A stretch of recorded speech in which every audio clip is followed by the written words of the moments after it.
உங்க பக்கத்து வீட்டுல இருக்கிறவங்க மனித தோலை வச்சு அவங்களோட பர்னிச்சர்ஸ் எல்லாம் ரெடி பண்ற மாதிரி கொஞ்சம் இமேஜின் பண்ணி பாருங்களேன். எட் கெயின் அப்படிங்கிறவர் நிஜமாவே அப்படி பண்ணிருக்காரு.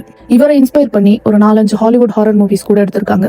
எட்வர்ட் தியடோர் கெயின் இவரோட சின்ன வயசுலயே இவரோட அப்பா இறந்துட்டாரு. இவரோட பிரதரான ஹென்ரி கெயினும் ஒரு ஃபயர் ஆக்சிடென்ட்ல இறந்துட்டாரு. அவரோட அம்மா அகஸ்டா கெயின் அளவுக்கு அதிகமான மதப்பற்று இருந்தவங்களா இருந்திருக்காங்க. பெண்கள் அப்படின்னாலே பாவம் அப்படின்ற மாதிரி சொல்லி கொடுத்து எட்ட வளர்த்திருக்காங்க.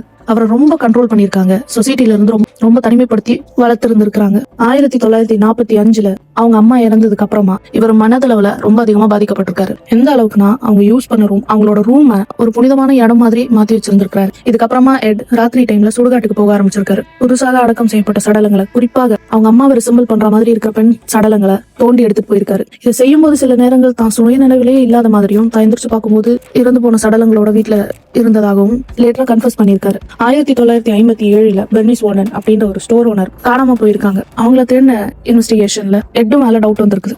அதனால இவரை தேடி அவரோட ஃபார்ம் ஹவுஸ்க்கு போனப்போ அங்க மனித மண்டையோடால செய்யப்பட்ட கிண்ணங்களும், முழுசா மனித தோலால செய்யப்பட்ட லேம்பும், சேரும், மனித முகத்தோலால செய்யப்பட்ட மாஸ்கும், பெல்ட்டும், நிறைய பாக்ஸ்ல நிறைய மனித எலும்பு கூடுகளும், மனித உறுப்புகளை கிராசரி மாதிரி ஸ்டோர் பண்ணி வச்சிருந்ததை கண்டுபிடிச்சிருக்காங்க. அந்த ஃபார்ம் ஹவுஸ் ஷெட்ல போய் பார்க்கும்போது காணாம போன பெர்னிஸோட உடல் தலை துண்டிக்கப்பட்டு தலைகீழாக தொங்க விடப்பட்டிருந்திருக்கு. மொத்தமா அவர் 2 கொலை பண்ணிருக்காரு.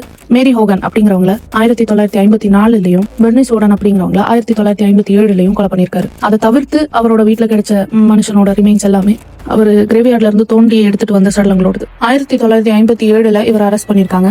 லீகலா அவர் மனநலம் பாதிக்கப்பட்டவர் அப்படிங்கறத கன்ஃபார்ம் பண்ணிருக்காங்க.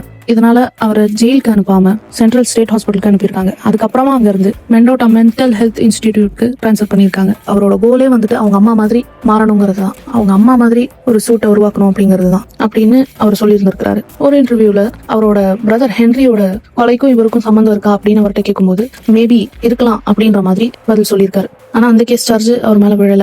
ஏன் ஹென்ரியோட மரணத்துல இவர் மேல சந்தேகம் வருது அப்படின்னு பார்த்தா, எட் அண்ட் ஹென்ரி 2 பேரும் அவங்க ஃபார்ம் ஹவுஸ்ல அந்த புஷ்ஷஸ் எரிச்சிருந்திருக்காங்க.